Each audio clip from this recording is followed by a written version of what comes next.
तो hello friends, आज हम बात करेंगे rent a girlfriend season 2 episode number 2 के बारे में। तो दोस्तों, ये सीजन फर्स्ट सीजन के मुकाबले थोड़ा अलग है। फर्स्ट सीजन के हर एक एपिसोड में कॉमेडी थी, लेकिन इसके हर एक एपिसोड में कॉमेडी नहीं होगी। सीजन 2 के कुछ एपिसोड में स्टोरी बिल्डअप के लिए टाइम लगेगा, तो आप लोग भी कैरेक्टर डेवलपमेंट और स्टोरी को ज़्यादा इंपॉर्टेंट देना, ना कि कॉमेडी को। तो वीडियो स्टार्ट करने से पहले अगर हमारे चैनल पर आप नहीं आए तो प्लीज़ चैनल को सब्सक्राइब जरूर कर देना। तो चलिए दोस्तों, वीडियो स्टार्ट करते हैं। तो एपिसोड की स्टार्टिंग में हमें कागुया और उसके फ्रेंड्स दिखाए जाते हैं। स्प्रिंग की शुरुआत हो गई थी और कॉलेज में वैकेशन स्टार्ट हो गया था, और वहाँ पर वो लोग बातें कर रहे होते कि हम इस वैकेशन में क्या करेंगे, हम जॉब क्या करेंगे। फिर उसके बाद हमें दिखाया जाता है कि कागुया शॉप में काम कर रहा होता है और वहाँ पर मैनेजर आता है और वो कहता है कि तुम अपनी औकात की बाहर की लड़की को पटाना चाहते हो तो खुद को देखो, खुद पर ध्यान दो। कागुया कहता है कि वेल, मुझे अभी याद आया कि आपकी वाइफ एक फ्लाइट अटेंड है ना। मैनेजर कहता है कि हाँ, और मैं उसके साथ बहुत सारी जगह पर घूमा हूँ और मैं वहाँ पर भी घूमा हूँ जहाँ पर मैं नहीं जाना चाहता था। कागुया कहता है कि सही है। मैनेजर कहते हैं कि हाँ, और ये सब हासिल करने के लिए तुम्हें फैशन होना चाहिए। तो अब यहाँ पर मुझे मत देखो, अपनी रिसीट साफ करने के लिए जाओ। फिर उसके बाद कागुया जाते जाते जिजुरू को याद कर रहा होता है कि वो मेरी रेंटल गर्लफ्रेंड है, उसके बावजूद भी मैं उसे प्यार करता हूँ। फिर उसके बाद कागुया जिजुरू से मिलता है और वो दोनों कैफे में जाते हैं। एंड वहाँ पर जिजुरू को देखकर कागुया बावला सा हो रहा होता है। वो सोचता है कि गॉड, तूने ऐसी परफेक्ट लड़की कैसे बना दी। फिर उसके बाद कागुया अपना पेमेंट करने वाला होता है, लेकिन तभी वहाँ पर जिजुरू कहती है कि मुझे ठीक नहीं लग रहा है कि तुम हर वीक मुझे रेंट पर ले रहे हो।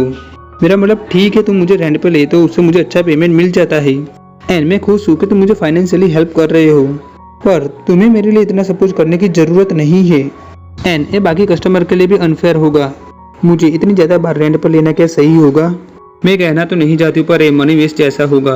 वहाँ पर कागुया सोचता है कि हाँ, तुम सही बोल रही हो, आखिर में तुम मेरी सिर्फ रेंट गर्लफ्रेंड हो। मामी ने मुझसे कहा था कि मैं तुमसे दूर रहूं और उसे पता चलेगा कि हम ऐसे डेट कर रहे हैं तो वो पता नहीं क्या करेगी। कागुया कहता है कि हाँ, मामी ने मुझे भी कहा था कि मैं जिजुरू से कम मिलूं, लेकिन इस बात को मैंने अवॉइड किया था क्योंकि तुम रेंटल गर्लफ्रेंड की जॉब छोड़ रही थी। और वहाँ पर जिजुरू कहती कि और तुम्हें रुका चांद के बारे में भी भूलना नहीं चाहिए। उसने हमको समझा था और हमारी मीटिंग को उसने एक्सेप्ट किया था, बट हम ऐसे बार बार मिलते रहेंगे तो इस बात से उसे भी हर्ट होगा। हमें उसकी फीलिंग को भी समझना चाहिए। एंड वहाँ पर कागुया रुका चांद की बातों को याद करता है, जहाँ पर कागुया रुका-चान से बार बार रिक्वेस्ट कर रहा होता है कि रुका-चान प्लीज मुझे जिजुरू के साथ डेट पे जाने दो। रुका-चान कहते कि पागल हो गए क्या, तुम क्या बोलने जा रहे हो? कागुया कहता है कि मुझे पता है कि मैं क्या बोल रहा हूँ, लेकिन प्लीज मुझे जाने दो। रुका-चान कहते कि पागल हो गए क्या, तुम मुझे चीट करने की बात कर रहे हो क्या? तुम्हें मेरे लिए कुछ भी फील नहीं होता है? कागुया कहता है कि नहीं, मैं तुम्हारे साथ चीट नहीं कर रहा। रुका-चान कहते कि ये तुम भूल गए, तुमने पहले क्या कहा था कि हम अपने रिलेशनशिप को ऑफिशियल करेंगे। और वहाँ पर कागुया सोचता है कि मैं कैसे समझाऊँ कि उस टाइम मैंने फ्लो में बोल दिया था, क्योंकि मुझे उस टाइम जिजुरू से मूव ऑन करना था, लेकिन अब सारी चीज़ें चेंज हो गई है। मुझे समझ नहीं आ रहा है कि ये सब कुछ क्या हो रहा है। कागुया कहते हैं कि समझो यार, वो एक्ट्रेस बनना चाहती है और वो सच में टैलेंटेड है और यही उसका ड्रीम है। मैं उसकी हेल्प करना चाहता हूँ, उसे अपनी रेंटल गर्लफ्रेंड बनाकर। उसने सच में मेरे लिए बहुत कुछ किया है, तो क्या मैं इसके लिए इतना नहीं कर सकता हूँ? रुका-चान कहते कि पर तुम ही क्यों, उसके पीछे इतने सारे क्लाइंट्स हैं और वो काफी ज्यादा फेमस है, तो उसके लिए इतना बहुत होगा। कागुया कहते कि पर ये बात वैसी भी नहीं है यार, प्लीज मुझे समझने की कोशिश करो। रुका-चान कहते कि ठीक है, लेकिन तुम्हें मुझसे एक प्रॉमिस करना होगा कि नेक्स्ट टाइम जब भी जिजुरू का प्ले होगा हम दोनों साथ में उसे देखने के लिए जाएंगे। कागुया कहता है कि हाँ, क्यों नहीं। फिर उसके बाद जिजुरू और कागुया कैफे में से बाहर आते हैं। जिजुरू कहती है कि तो अब हमें कहाँ जाना चाहिए? कागुया कहता है कि हे जिजुरू, क्या तुम सिर्फ नॉर्मली एक्ट कर सकती हो? मतलब मैं तुम्हें अच्छे से जानता हूँ ना, तो तुम्हें मेरे साथ नॉर्मली बिहेव करना चाहिए। जिजुरू कहते कि सुनो, मैंने तुम्हें पहले भी कहा है कि ये सब मेरे ट्रेनिंग का एक हिस्सा है, इसलिए मुझे अपने कस्टमर के साथ आइडल गर्लफ्रेंड बनकर ही रहना पड़ता है। कागुया कहता है कि पर सच में तुम ही मेरी आइडल गर्लफ्रेंड हो। साले ने फिर से फ्लो में बोल दिया। और वहाँ पर जिजुरू पहले थोड़ी शर्मा थी और वो कहती है कि ठीक है, जैसे तुम्हें सही लगे। फिर उसके बाद जिजुरू कहती कि तो आज का दिन फिनिश हुआ, तो अब मेरे जाने का टाइम हो गया। एंड जिजुरू वहाँ पर बाय बोल के जाने लगती है। वहाँ पर कागुया सोच रहा होता है कि मेरे साथ क्या हो रहा है, मैं उसके लिए सिर्फ एक क्लाइंट ही हूँ, हमारा रिलेशनशिप ऐसा ही रहेगा, वो कभी आगे नहीं बढ़ पाएगा। एंड तभी वहाँ पर जिजुरू कागुया के पास वापस आती है और वो कहती है कि मेरा काम हो गया, तो अब मैं थोड़ी फ्री हूँ, तो क्या तुम किसी जगह पर मेरे साथ जाना चाहोगे? कागुया कहते कि क्या, सच में? फिर उसके बाद वो दोनों बैट हिटिंग वाली जगह पे जाते हैं, जहाँ पर जिजुरू बैट हिटिंग के लिए रेडी थी। और वहाँ पर कागुया पूरा पागल सा हो रहा होता है, वो सारी चीज़ों की ओर देख रहा होता है। उसे समझ ही नहीं आ रहा होता है कि वो अपनी नज़र कहाँ पर रखे। कागुया सोचता है कि क्या वो पिछले टाइम निकाल कर मेरे पास यहाँ पर आई है? देखा जाए तो एक बेसिकली डेट ही है। एंड वहाँ पर कागुया कहता है कि ये तुम अच्छा कर रही हो, बाय द वे क्या तुम यहाँ पर आती रहती हो? जिजुरू कहते कि हाँ, जब मैं बोर हो जाती हूँ तो मैं यहाँ पर आ जाती हूँ, तो तुम ऐसा मत सोचना कि एक डेट है, ओके? भाई यहाँ पर टोटली कागुया को इमोशनल डैमेज कर दिया। एंड वहाँ पर दो बॉयज बातें कर रहे होते हैं कि देखो यार ये गर्ल कितनी ज़्यादा सुपर्ब है, चलो इससे बात करने का ट्राई करते हैं। दूसरा बॉय कहता है कि नहीं रे, जरा देखो वो किसी के साथ आई है, शायद वो उसका BF है।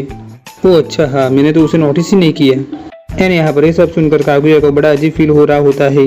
एंड वहाँ पर कागुया जिजुरू से पूछता है कि हे क्या तुम ठीक हो, आई मीन हमारा यहाँ पर नॉर्मली ऐसे मिलना क्या ठीक है ना। जिजुरू कहते कि पागल, तुम दूसरे लड़कों की तरह थोड़ी ना हो।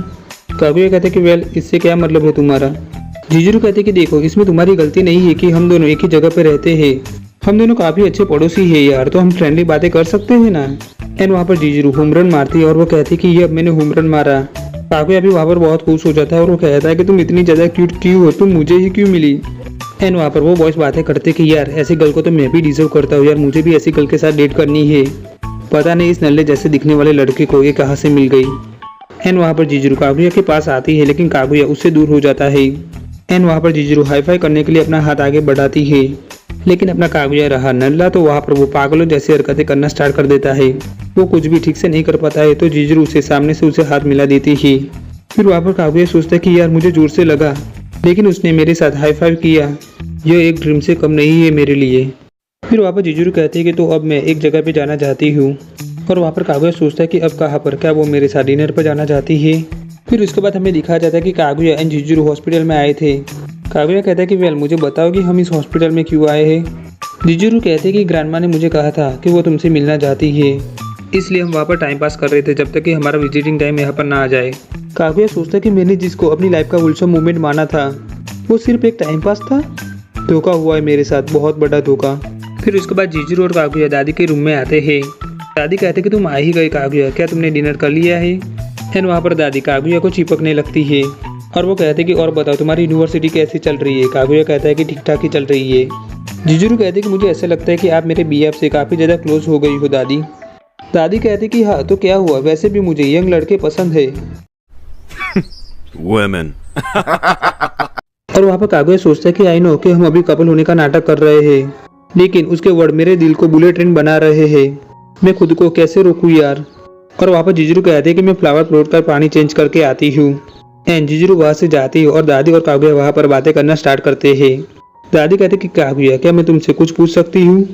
कागुया कहता है कि हाँ। एंड तभी वो सोचता है कि क्या उन्हें हमारी सच्चाई का पता तो नहीं चल गया है ना।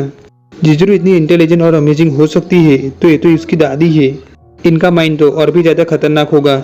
एंड वहाँ पर कागुया की धड़कनें बढ़ रही होती है। एंड वहाँ पर दादी कहती कि तो मुझे बताओ तुमने जिजुरू का प्ले देखा था, मैं उसे नहीं देख पाई थी तो मुझे बताओ वो कैसा था। कागुया कहते कि अच्छा वो सच में बहुत ही ज़्यादा कमाल का था। जिजुरू वहाँ की सारी एक्ट्रेस में सबसे बेस्ट थी। वहाँ पर सारे लोग जिजुरू की तारीफ कर रहे थे, उसने सच में बहुत ही ज़्यादा कमाल का काम किया था। दादी कहती कि तो क्या ये बात तुमने जिजुरू को बताई। कागुया कहता कि हाँ मैंने उसे ये बात बताई और वो मन में ही सोच रहा होता है कि मैंने पागलों की तरह चिल्लाते हुए उसे बताया। दादी कहती कि अच्छा तो वो इससे बहुत ही ज़्यादा खुश हुई होगी, उसे बचपन से ही एक्टिंग करना बहुत ही ज़्यादा पसंद है और उसकी एक्टिंग की कोई तारीफ करे तो वो भी उसे पसंद है। कागुया कहता है कि हाँ वो सच में ऑसम है और वो बहुत ही ज़्यादा स्ट्रांग है और वो मेरी हमेशा हेल्प करती है।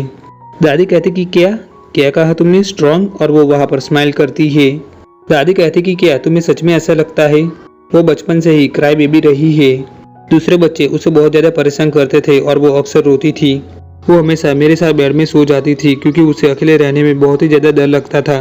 कागुया सोचता है कि जिजुरू वो भी नीडी गर्ल, क्या वो सच में ऐसी थी, क्या उसे अकेले रहने में डर लगता है। एंड वहाँ पर कागुया अपनी गंदी फैंटेसी स्टार्ट कर देता है।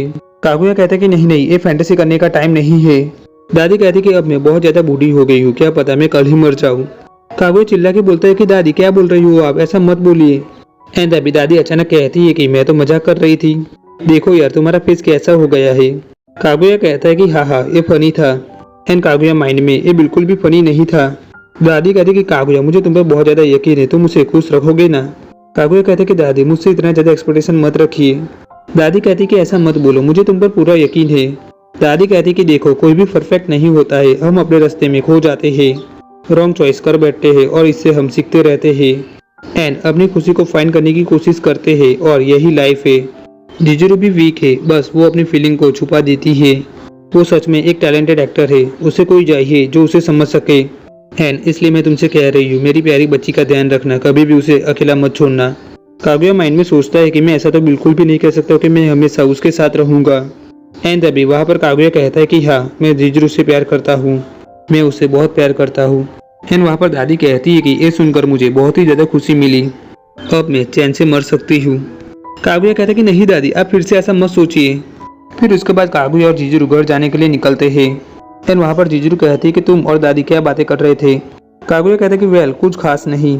वहाँ पर कागुया दादी की बातों को याद करता है। दादी ने मुझसे कहा था कि जिजुरू एक क्राई बेबी है, लेकिन मैं इस जिजुरू को स्ट्रांग मानता हूँ। अगर कोई इसकी हेल्प करना चाहेगा तब भी वो अपना काम खुद कर लेगी। फिर उसके बाद वो दोनों अपने अपने रूम में जाने लगते हैं। एंड वहाँ पर कागुया सोचता है कि अगर ऐसा है तो मैं उसके साथ हमेशा रहूंगा, चाहे मैं उसका बीएफ भी क्यों ना बनूं। मैं उसकी हेल्प करता रहूंगा और दादी भी यही चाहती है तो दादी के लिए भी मैं ये करूंगा। उन्हें मुझ पर बहुत ज़्यादा यकीन है।